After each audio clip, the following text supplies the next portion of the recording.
Hey everyone, welcome back to my channel. Today we are going to be working on this.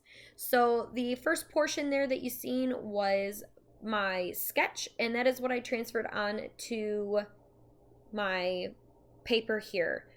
This paper is thick, almost like a cardboard. It's from Canson. I picked it up from Hobby Lobby. It comes in a huge sheet, and then I just cut it down to size. Um, this part is watercolor. I'm using my Paul Rubens, and I wanted to concentrate the color really bright near the frog and the branch, and then pull it down and just have like a hint of color. I do go back through with some darker yellows, oranges, browns, to really try to get all of this to stand out. The colored pencils that I used were Black Widow. They're not a brand that I typically use. I use them when I'm just doing like coloring book pages, but I wanted to see how they could stand up against the brand that I normally use, which is Color. I did like them, but there was the factor limiting of the colors themselves. There weren't many greens, and I have all three sets. There weren't very many greens in the sets.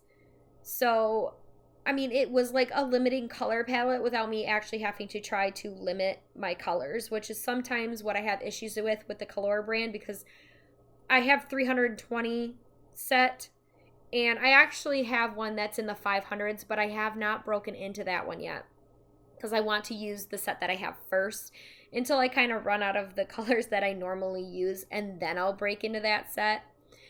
So these first two layers, I really wanted them to mix well, so I went wet on wet. And then for the darker colors, I actually go and let the piece completely dry and then add in the darker colors. And because I used colored pencil, it was kind of repelling the watercolor, which is what I wanted. So the only time you'll see me wipe is when I get a huge blob of water on there. But I wasn't really overly concerned with it because it obviously the wax of the pencil is going to repel the water. So I just would wipe where the pigment was really super concentrated, but I only had that in a few spots. So there I'm going through with some clean water, just pulling the color down so that way it's less pigmented near the edges, because I really wanted all of that color to be closer to the frog. This was the darker orange yellow that I used, and then you'll see me go back in with the browns. And it's I don't know what brown it was. It was just on my palette already, and it kind of mixed in with like a red that I had there too. I went with it. It looked really nice. I wanted to kind of have like a painterly look, so I left all of the paint streaks there and just went through and pulled it down so that way it mixed together nicely with the bright yellow. This is the frame that I chose for it. It is a thicker wooden frame that I just got on sale from Hobby Lobby.